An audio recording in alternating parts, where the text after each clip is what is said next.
अलाउद्दीन खिलजी जब चाहे जिसके घर से डोली अपने हरम में बुलवा लेता था। खिलजी के खौफ से दुल्हन के परिजन उसे डोली में बिठाकर अलाउद्दीन के पास भेज दिया करते थे और जब खिलजी का मन भर जाता तो वह कुछ दिन उपरांत दुल्हन को वापस भिजवा देता था। इसी दौरान किसी ने अलाउद्दीन खिलजी को खबर दी कि कोयला पाटन के राजा सिहट देव की रानियां बहुत ही खूबसूरत है। जैसे अलाउद्दीन खिलजी ने अपनी कुदृष्टि रानी पद्मिनी पर डाली थी, उसी प्रकार अलाउद्दीन खिलजी ने सिहट देव जी को शाही फरमान भिजवाया, जिसमें धमकी भरे शब्दों में सिहट देव को उनकी रानियों को खिलजी के हरम में भिजवाने की बात कही गई थी और अगर उन्होंने ऐसा नहीं किया तो युद्ध के लिए तैयार रहे। खिलजी का फरमान सुनते ही सिहट देव जी का खून खोल उठा। उन्होंने इसका प्रत्युत्तर देते हुए कहा कि जाओ और खिलजी से कह देना, जब तक सिहट देव की देह में रक्त का एक कतरा भी मौजूद है, मैं रानियों के डोले भिजवाने तो दूर अलाउद्दीन की कुदृष्टि किसी भी हिंदू की जाय पर पड़ने तक नहीं दूंगा। जिस पर चिंतित होते हुए सिहट देव जी के भाइयों ने उनसे कहा, खिलजी की सेना बहुत ही विशाल है, हम मुट्ठी भर सैनिक लेकर उसका सामना कैसे करेंगे। तब रोबीले सिहट देव जी ने सिंह के समान दहाड़ लगाते हुए कहा कि गज थके नहीं गज केसरी,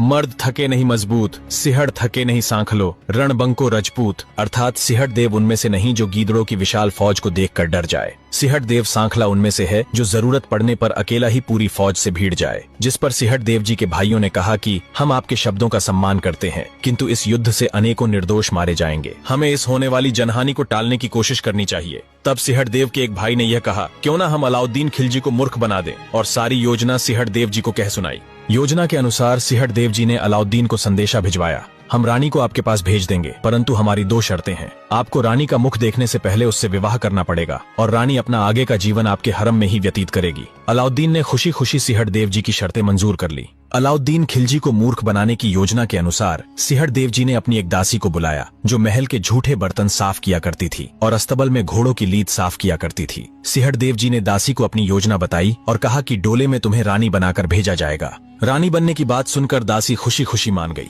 योजना के अनुसार दासी को रानी बनाकर खिलजी के हरम में भेज दिया गया, जहां खिलजी ने उससे विवाह कर लिया। महल में हाथी घोड़ों की लीद साफ करने वाली दासी अब दिल्ली के बादशाह की बेगम बनी बैठी थी। दासी की खुशी का कोई ठिकाना न था। समय गुजरता रहा और कुछ महीने बीत गए। इस दौरान दासी गर्भवती हो चुकी थी। दासी को गर्भ धारण किए हुए 9 महीने बीत चुके थे। दासी असहनीय प्रसव पीड़ा झेल रही थी, किंतु दासी के गर्भ से संतान का जन्म नहीं हो रहा था। खिलजी ने अच्छे से अच्छे दाई, काजी और हकीमों को बुलवाया, किंतु कोई फायदा नहीं हुआ। तब खिलजी की बाकी बेगमों ने आकर दासी से पूछा कि सांखली रानी, आखिर आपकी समस्या क्या है। असहनीय प्रसव पीड़ा झेलते हुए दासी ने कहा, मेरे नगर के महल में एक शिवकुंड स्थित है, अगर उस शिवकुंड का जल लाकर मुझे पिला दिया जाए तो अवश्य ही मेरी प्रसव पीड़ा शांत हो जाएगी और साथ ही मेरे बच्चे का जन्म भी हो जाएगा। जब यह बात अलाउद्दीन खिलजी के कानों में पड़ी तो खिलजी ने तुरंत अपने कुशल घुड़सवारों को बुलाया। उन्हें आदेश देते हुए कहा कि अस्तबल से सबसे तेज दौड़ने वाले घोड़ों को लेकर कोयला पाटन जाओ और वहां स्थित शिवकुंड का जल शीघ्र अतिशीघ्र लेकर आओ। आदेश पाते ही घुड़सवारों ने तुरंत ही अपने घोड़ों की लगाम खींची और रात होते होते कोयला पाटन के मुख्य द्वार पर आ पहुंचे।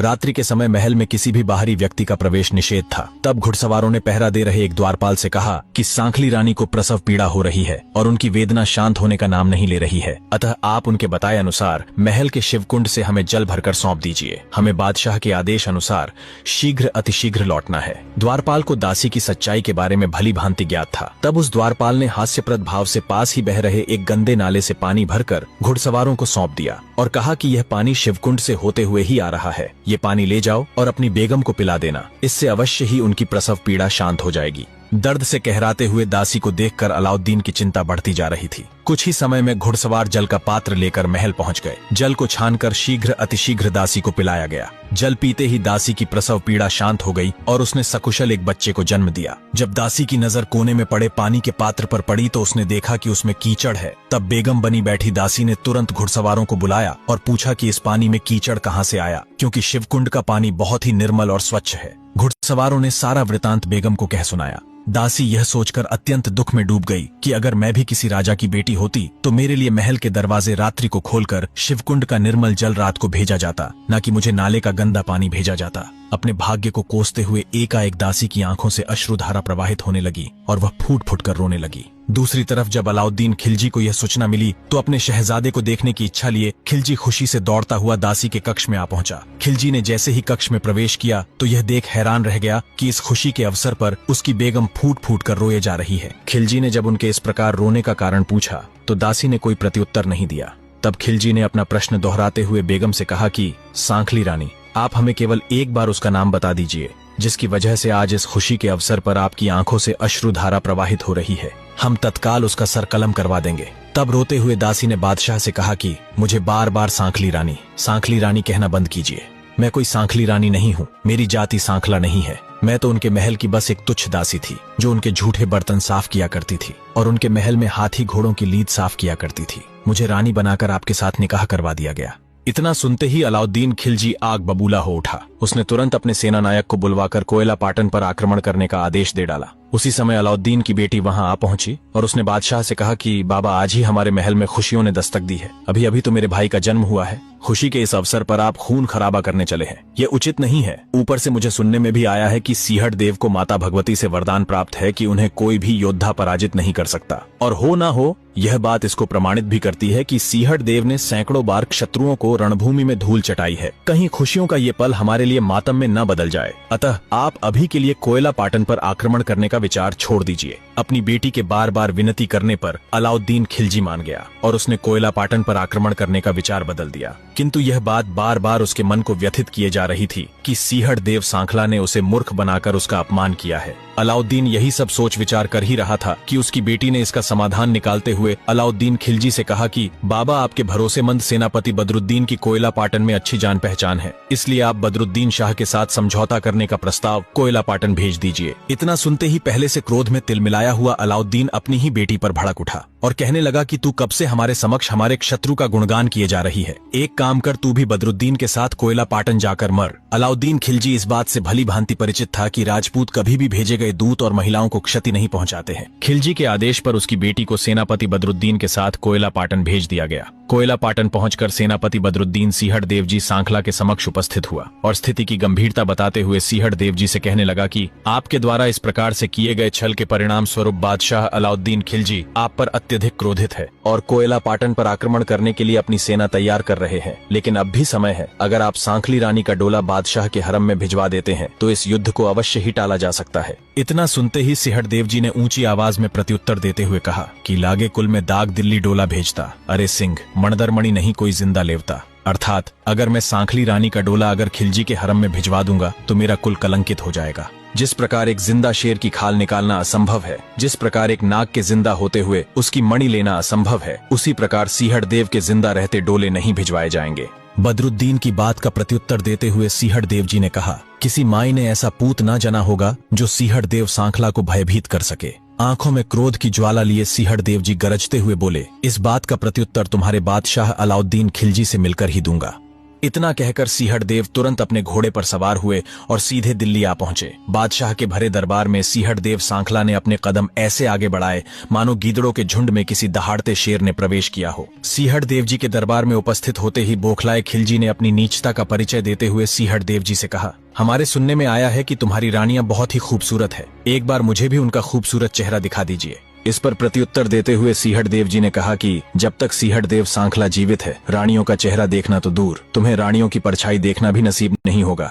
इस पर अलाउद्दीन खिलजी क्रोधित हो उठा और सीहड़ देव जी से बोला, तो फिर ठीक है, युद्ध के लिए तैयार हो जाओ। बादशाह की चुनौती का प्रत्युत्तर देते हुए सीहड़ देव जी ने कहा, क्या औकात है तेरी बादशाह, लड़े तो मुझसे आए।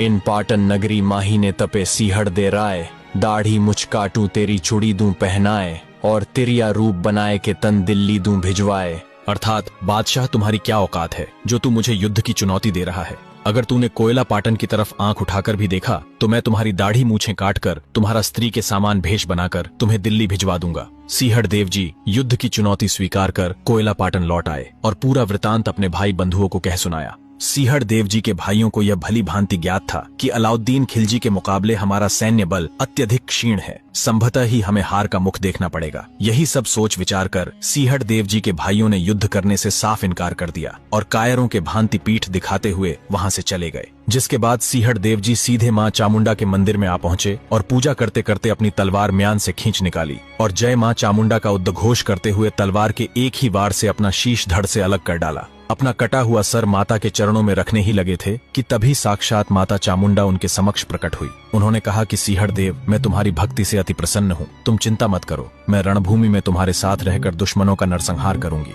जब तू रणभूमि में लड़ेगा तो 64 जोगणियां, 52 भैरव, 52 वीर और स्वयं साक्षात भगवती चामुंडा तुम्हारे साथ असुरों का संहार करेगी। माँ भगवती ने सिंहड़ देव को आज्ञा देते हुए कहा कि तुम जाओ और अपना यह कटा हुआ शीश अपनी माता को सौंपाओ और उनसे कहना कि जब तक तुम युद्ध जीत कर वापस नहीं लौट आते, इस कटे हुए शीश को धरती पर न रखें। इन सब के बीच चूंकि बदरुद्दीन के रिश्तेदार भी कोयला पाटन में मौजूद थे, तो बदरुद्दीन और शहजादी ने जब एक बार फिर अलाउद्दीन खिलजी को युद्ध न करने की सलाह दी, तो आग बबूला हुए अलाउद्दीन खिलजी ने उन्हें कहा कि इसी वक्त यहाँ से निकल जाओ, नहीं तो तुम दोनों को भी मौत के घाट उतार दिया जाएगा। जिसके बाद बदरुद्दीन और शहजादी दोनों सिंहड़ देव जी की शरण में कोयला पाटन आ पहुंचे। सिंहड़ देव जी ने अपना कटा हुआ शीश माता को सौंप दिया और माँ भगवती की आज्ञा अनुसार माता से कहा कि माँ, जब तक मैं युद्ध में विजयी होकर वापस न लौट आऊं, मेरा ये शीश जमीन पर मत रखना। इतना कहकर सिंहड़ देव जी युद्ध के लिए रवाना होने लगे। तब उनकी रानियों ने सिंहड़ देव जी का रास्ता रोकते हुए कहा कि आप तो अपना शीश उतार के युद्ध भूमि में वीर गति को प्राप्त होने जा रहे हो, आपके बिना हमारे जीवित रहने का क्या औचित्य है। अतः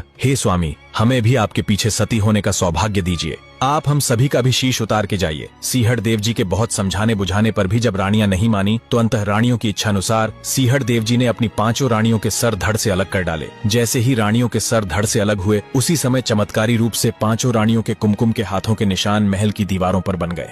अलाउद्दीन खिलजी की बेटी चुपचाप यह पूरा दृश्य अपनी आंखों से देख रही थी। शहजादी ने सिंहड़ देव जी से प्रार्थना करते हुए कहा कि हे वीर प्रतापी सिंहड़ देव जी, मैंने मन ही मन आपको अपना पति स्वीकार कर लिया है, अतः मैं भी आपके पीछे सती होने की इच्छा रखती हूँ। कृपा करके मुझे भी ये सौभाग्य जरूर प्रदान करें। जिस पर सिंहड़ देव जी ने ससम्मान शहजादी का शीश भी धड़ से अलग कर डाला। इसी के साथ जहां 5 रानियों के कुमकुम के हाथों के निशान महल की दीवारों पर बन गए थे, तो वहीं पर शहजादी का शीश धड़ से अलग होते ही वहां मेहंदी के हाथों के निशान भी चमत्कारी रूप से महल की दीवारों पर बन गए। रूनगढ़ की दीवारों पर बने इन 6 सतियों के हाथों के निशान आज भी मौजूद है, जो शहजादी और सभी रानियों के बलिदान और सतीत्व की गवाही दे रहे हैं।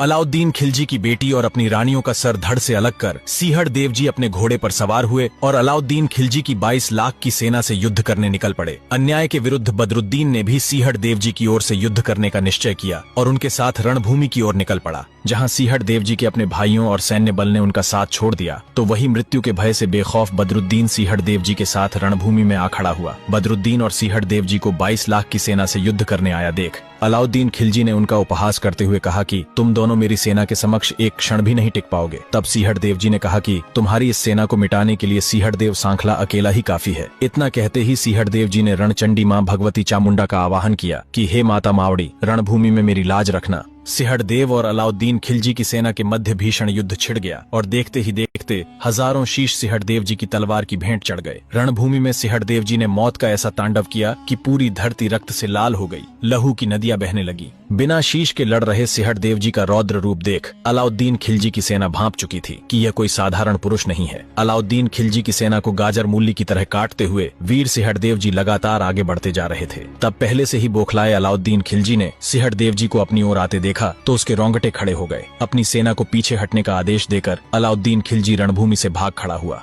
बिना शीश के लड़ रहे सिंहड़ देव जी ने दुम दबाकर भागते अलाउद्दीन खिलजी और उसकी फौज का अब भी पीछा नहीं छोड़ा था और एक के बाद एक अलाउद्दीन खिलजी के सैनिकों को मौत के घाट उतारते जा रहे थे। इसी प्रकार से पीछा करते हुए सिंहड़ देव जी ने खिलजी की आधे से ज्यादा सेना का सफाया कर डाला और अलाउद्दीन खिलजी को पकड़कर उसकी दाढ़ी मूछें काट डाली। क्रोध में भरे सिंहड़ देव जी ने अलाउद्दीन खिलजी का सर धड़ से अलग करने के लिए जैसे ही अपनी तलवार ऊपर उठाई, खिलजी सिंहड़ देव जी के चरणों में आ पड़ा और दया की भीख मांगने लगा कि मुझे क्षमा करें, मैं फिर कभी भी कोयला पाटन की ओर आंख उठाकर भी नहीं देखूंगा, मेरी जान बख्श दीजिए। चरण में आए को शरण देना ही एक क्षत्रिय का परम कर्तव्य है। क्षत्रिय धर्म का पालन करते हुए सिंहड़ देव जी ने अलाउद्दीन खिलजी को प्राण दान दे दिया और अपने वचन अनुसार खिलजी को हाथों में चूड़ियां पहनाकर और माथे पर चुंडी ओढ़ाकर दिल्ली भेज दिया। जहां एक तरफ सिंहड़ देव जी युद्ध जीत चुके थे, तो वहीं इस युद्ध में वीर बदरुद्दीन शाह बड़ी ही बहादुरी से लड़ते हुए वीर गति को प्राप्त हो गए। वीर बदरुद्दीन शाह जी की मजार आज भी रूनगढ़ में मौजूद है और वहां उनके सम्मान में हर वर्ष मेले का आयोजन किया जाता है। यह मजार हिंदू मुस्लिम एकता का प्रतीक मानी जाती है, क्योंकि बदरुद्दीन शाह ने अन्याय के विरुद्ध न्याय का साथ दिया, न कि किसी जाति विशेष या धर्म का। बाबा की दरगाह पर हिंदू, मुस्लिम तथा सभी जाति वर्ग के लोग जाकर उनके सम्मान में शीश नवाते हैं। जब सिंहड़ देव जी रणभूमि में विजयी होकर कोयला पाटन की ओर लौटते समय गांव गोवा की कांकड़ अर्थात गांव की सीमा से निकल रहे थे, वहीं दूसरी तरफ सिंहड़ देव जी की माता ने दासियों को आदेश दिया कि आप महल के ऊपर जाके देखो कि मेरा बेटा वापस लौटा या नहीं।